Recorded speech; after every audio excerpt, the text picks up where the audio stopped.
I'm Pat Doris. Welcome to The Story. It's finally election night. If you're a political nerd like me, you're pretty excited to see who gets elected and, well, who gets left out in the cold. And if you've worn out the mute button on your remote control, well, I'm there with you too. And I can guarantee mostly that the political ads will be gone tomorrow morning. I mean, I guess it's possible that something might still be running, but it'd be kind of like selling Christmas trees the day after Christmas, right? The election and what to expect tonight. That is our big story.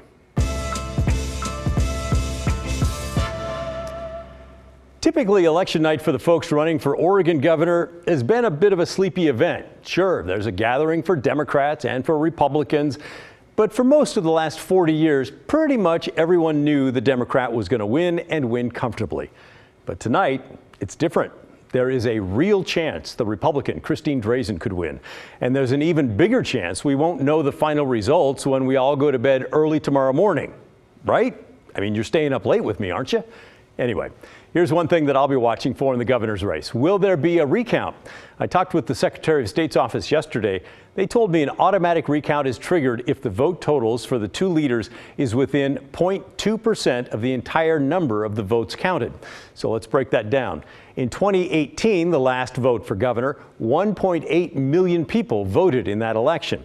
If, for example, the same number of people vote in this election, then we multiply 1.8 million by 0.2% and find the leaders would need to be within about 3,700 votes of each other to trigger that recount. Now, that sort of seems like a big number, 3,700 votes, but really it is small in the context of 1.8 million votes cast. So that's one thing I'm going to be watching. And you can too. Check it out. Kind of keep track. Is the race that close? Is it within the 3,700 votes? Then we might be heading to a recount. And by the way, if that happens, well, then every county elections office in Oregon is going to pull out the paper ballots that came in and run them through the machines all over again. Here's another thing, and you're going to hear this a million times tonight. We may not have the final vote tally in several races by the end of the night. If that happens, relax. Nothing's wrong. Votes are just arriving late, and they're going to be counted over the next few days. Okay? Now, let's bring in Evan Watson, who's been talking to election officials over the last few weeks for some insights on this. And Evan, how about if we talk about why it's going to be so slow with the count? Yeah, absolutely. Of course, it's important to recognize that it's always taken weeks for election administrators to certify election results. But we get those early results in on the night so it can feel like we know, right? But this year, election officials say voters may need to wait a bit longer before they learn who's likely to win a competitive race. Here's why. For one, Oregon now allows voters to mail in their ballots on Election Day. As long as a valid ballot is postmarked by today, it will count. That means election officials will be receiving, vetting, and counting ballots in the days to come this week, and results will be updated. In Multnomah County's August primary, for example, 46% of ballots were received on or after Election Day. Another reason some candidates are encouraging their supporters to wait until today to drop their ballots off or send them back through the mail. I talked to a few of these candidates recently. For some, this plan is based on unfounded and false theories that waiting to vote will counteract voter fraud. Let's be clear, there's been no evidence of any such widespread election fraud, and claims have been repeatedly disproven. But still, if a larger than usual group of voters are waiting until late to get their ballots in, it'll take longer to verify and report all the votes. As of right now, voter turnout in both Oregon and Washington is lower than it was in the 2018 midterm elections. However, election officials tell me they still expect voter turnout to settle at a normal rate of about 70% of ballots returned. So, the only way to reach that number is if more ballots are vetted and reported post-election day through the state's vote-by-mail systems. And lastly, counties update their results at different times. Some will update multiple times tonight, others post just once, and then give another update tomorrow. So it'll take some time. Be patient. Decisive results don't arrive in a day, and we'll keep you informed with each update. All right. Thank you, Evan. You know, today's election is called a midterm. That's a word you've probably heard a lot by now, but do you know what that term means? Here's Brenda Braxton to explain. What are the midterms? Midterm elections happen halfway through a president's four-year term. The election is considered a reflection of how Americans are feeling about the first half of a president's term, and it's a chance for the minority party to flip the balance of power in Washington. While voters aren't electing a new president, there are contested federal, state, and local seats. All 435 House seats are up for election as representatives serve 2-year terms. Senators, on the other hand, serve 6-year terms, and their election years are staggered. So approximately 1/3 of the Senate is up for election every 2 years. This year, 35 of the 100 seats in the Senate will be elected. 36 states will elect a governor this year. So what's at stake? Even though President Joe Biden isn't on the ballot, the midterm elections will play a big role in what the president can accomplish in the final 2 years of his current term. One of the biggest questions is whether Democrats will hold their narrow majority in Congress. Analysts predict Republicans have a chance to take back both the House and the Senate. Historically, the party in power tends to lose seats during midterm elections. Since 1934, the president's party has lost an average of 28 House seats and 4 Senate seats during the midterm election. This year, Republicans only need to pick up 1 seat in the Senate to take back a majority. All right. Thank you, Brenda. Hey, and that's on the congressional level. But here on the state level in the House and Senate in Oregon, Democrats are clinging to a supermajority that could evaporate in the coming days. Democrats are expected to keep a majority, but it's that supermajority that's really at risk. And it does matter because it can influence how easy or hard it is to pass tax measures. State law dictates that the state House or Senate must get 3/5 of the members to vote yes for a tax measure. Democrats have that 3/5 or 60% in both houses right now without any Republican help. No Republicans voting with them. But take a look at how close it is to going away. Here's the makeup of the Oregon House. It has 60 members, all of them up for election right now. Democrats have the majority with 37 members. Republicans have 23. 36 is the magic number for that supermajority of 3/5. So if Democrats lose 2 seats, the supermajority disappears. Here's the Oregon Senate. Democrats have 18 members, Republicans 10, and there are 2 independents. That's the gray space there. The 3/5 magic number is 18. If Senate Democrats lose a single seat, their supermajority vanishes, and they would need one or both of the independents to side with them to carry a tax measure forward. A lobbyist I spoke with says experts do expect the Democrats' supermajority in the Senate is going to vanish and the House is going to be super duper close. We'll, of course, be watching because what happens in the Oregon legislative races will set the scene for at least the next 2 years of Oregon policy, the laws and the taxes that can or cannot be passed. It will also determine how easy it is for the new governor to push through their priorities through the state legislature. And speaking of the future governor, there's certainly one of the most closely watched races in the entire country today, as the historically Democratic stronghold of Oregon faces a significant challenge in the form of Republican Christine Drazan. She's hoping to become the first Republican to hold the top executive office in Oregon since Vic Atiyeh was replaced by Neil Goldschmidt way back in 1987. So it's been a while, 35 years.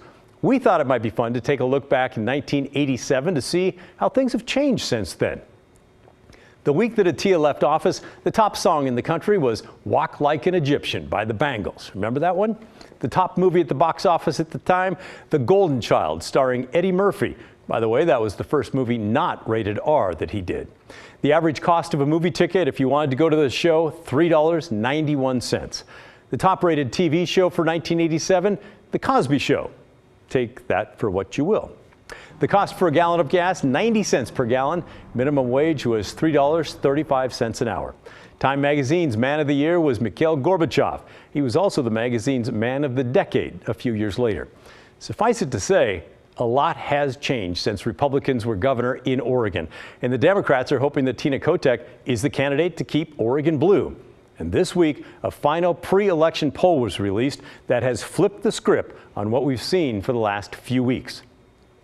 It shows Kotek with a 4-point lead at 48% to Drazan's 44%. Unaffiliated candidate Betsy Johnson dropped below 10%.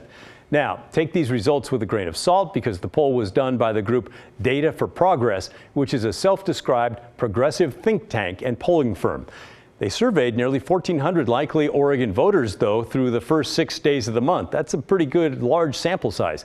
The margin of error is 3%, meaning Kotek is just beyond that margin.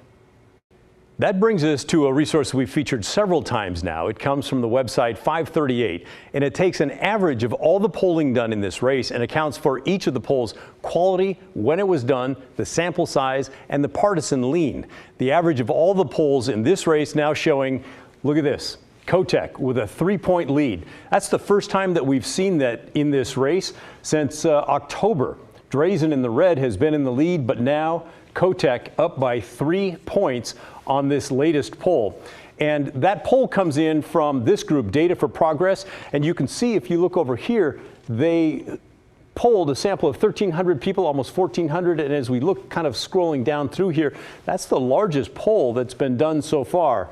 So they get a B grade from this 538 group, which means that they do pretty good work. And so this, I'm sure, is going to be very good for the Kotek camp and worrisome for the Drazen camp, because suddenly it looks like the race has shifted if the polls are correct. All right, now 538 also has a model that simulates the election 40,000 times to see who wins the most often, because, you know, that's kind of fun to do. Here's a look at 100 of those 40,000 outcomes. Look on the top there. Kotek is now slightly favored to win. When we looked at this on Friday, the model was showing a dead heat, but with the recent polls, things have shifted. And that brings us to a final look at the money in this race, and there's been no shortage of it during the campaign. It's the most expensive in Oregon history, with a combined $67 million spent by the top 3 candidates. Can you sense the end of those political ads? You should. It's just a few hours away now. All right, let's start with Christine Drazen and take a look at the money spent. $22 million in this campaign so far. Just yesterday, spent $88,000. Biggest contributor, the Republican Governors Association, $7.1 million. And an interesting contribution on the 4th of this month came from the Kroger grocery chain. Interesting. Now to Tina Kotek, spent $28 million in this campaign. On the 4th of November, she spent $56,000. So you can see both candidates pouring it on right to the end, buying ads and consulting. The biggest contributor, Democratic Governors Association, $6.6 million, no surprise there. And on the 3rd of November, big contribution from a union, SEIU. She has a lot of union support, Tina Kotek does. Now to Betsy Johnson, about $17 million spent so far in this campaign. On the 31st of October, spent $300,000. And we should note that her reports have been a little bit behind everybody else's, so we only have it up to the end of October. Her biggest contributor has been Nike founder Phil Knight with $3.7 million until he pivoted and started supporting the Republican Christine Drazen. An interesting contribution on the 27th of October, Marathon Petroleum, $10,000. So that's the money in this thing, but really it all comes down to the votes. And we're going to be watching this very closely tonight, and we will be bringing you the very latest numbers as soon as they're available. Now let's look at the most up-to-date ballot return numbers in Oregon and Washington. We start in Oregon, where more than 1.3 million ballots have been turned in. That represents about 46% of the statewide vote. Here in the metro area, Washington County leads among the Tri-County area with 45.8% of the ballots turned in, according for that is about 178,000 people. Multnomah County comes in next with 45% of the votes who got their ballots in before today. As the county with the largest number of registered voters in the state, that 45% accounts for 255,000 people who voted. And what's going on in Clackamas County? Well, Clackamas ranks dead last across the state of Oregon, 36 out of 36 counties when it comes to percentage of ballots returned so far. They have nearly 37% of ballots returned, representing about 115,000 voters. And here are the numbers for the state of Washington, which updated less than an hour ago. More than 2.2 million ballots returned. That represents more than 46%. And our friends in Clark County are right in line with that statewide percentage at nearly 47%. That accounts for about 153,000 ballots turned in. Still to come on the story. This year, Portland Public Schools passed a climate crisis policy. It banned fossil fuel equipment in new construction. So then why is a natural gas system being put in the new Benson High School? Within months, they're in violation of the policy. Environmental advocates want to halt construction and go electric, but the district is pushing back. But that standard did not apply to those projects. That's next when the story returns.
Earlier this year, Portland Public Schools passed an ambitious new policy focused on climate change.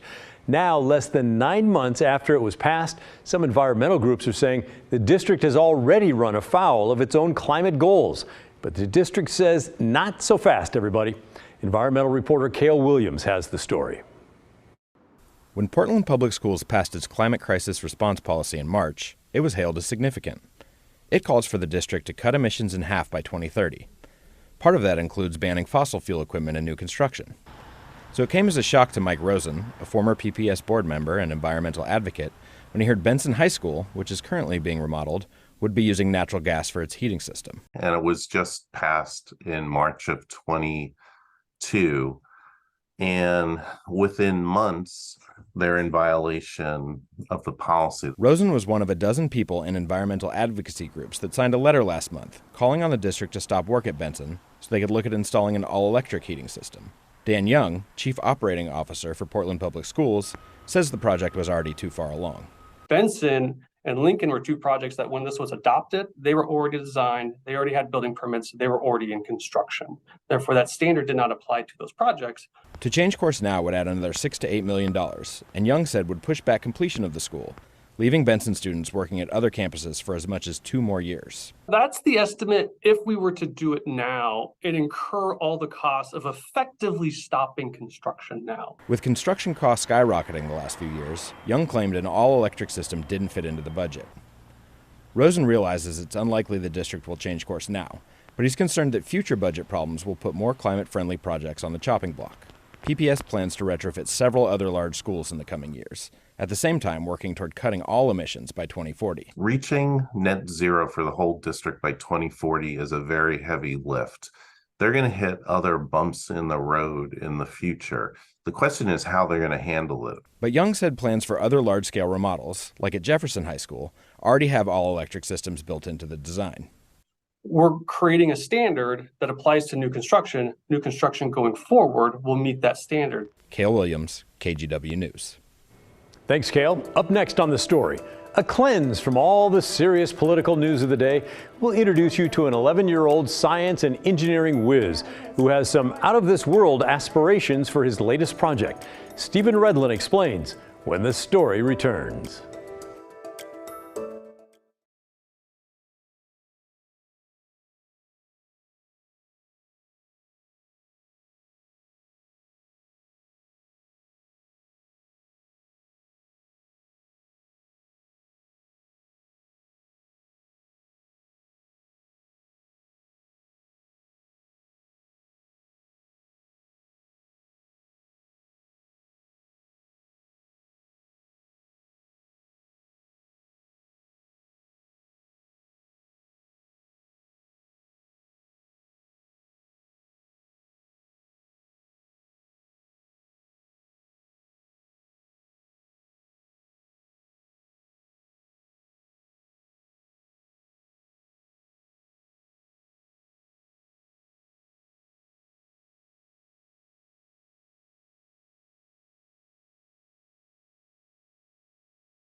Today is National STEM Day. If you're not aware, STEM stands for science, technology, engineering, and math. And one local student plans to use a recent project to get in touch with some astronauts 227 miles above the Earth. Stephen Redlin has our story.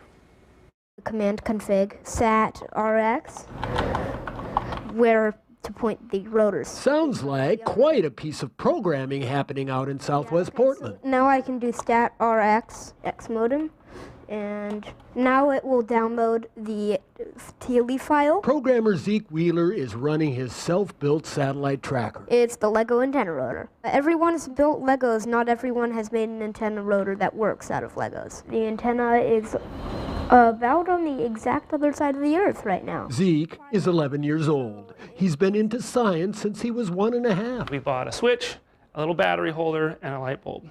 We screwed it into a small piece of 2x4 and connected the wires up, and he ran around the house and opening and closing going, switch, battery, light bulb, and he had a great time. National Science, Technology, Engineering, and Math Day. STEM Day started 8 years ago.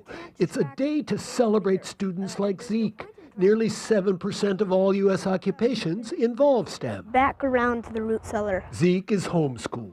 In his life, he's already designed and built circuit boards, a 23 cm helical antenna. The hooks connect to the antenna so that we can easily carry it around without it flopping around. Yeah.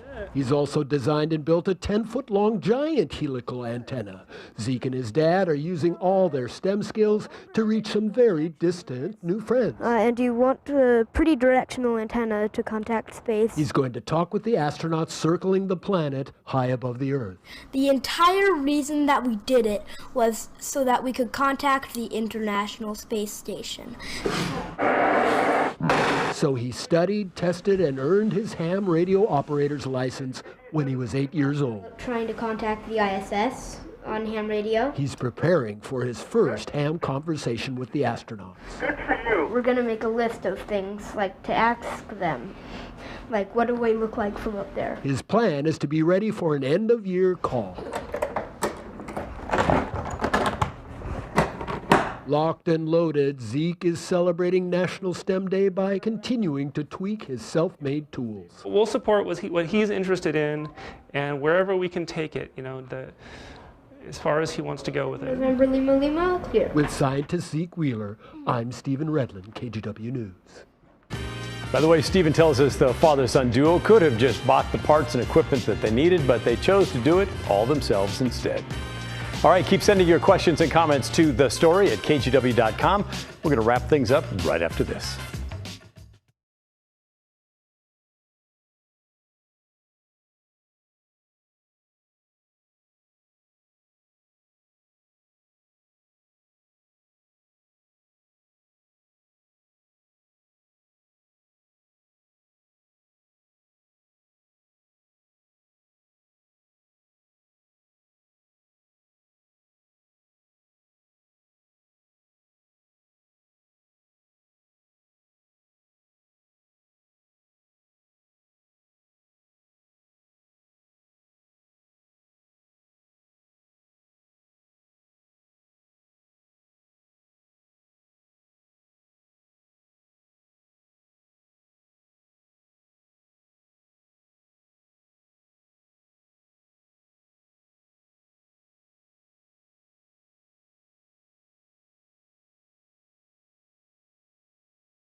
For our Hey Help profile this week, we're talking about the KGW Great Toy Drive.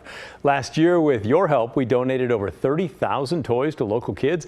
This year, we're raising the bar. Head to kgw.com/toy to sign up. We'll send a collection kit out to you, and you can help collect toys for local families. And a special shout out tonight to Stumptown Kilts on Northeast Alberta for signing up. Way to go. And be sure to tune in to KGW all night, as we'll have midterm coverage throughout the evening hours as results come in. There are a lot of ways to watch us. We'll be on your TV along with NBC all night long, and we'll also be streaming on KGW Plus and KGW.com starting at 7:30. And then stick around for the full coverage of the races on the news at 11 o'clock. That's the end of our show. Thanks for watching. And remember, the story, our story, well, that never ends. And this is KGW News at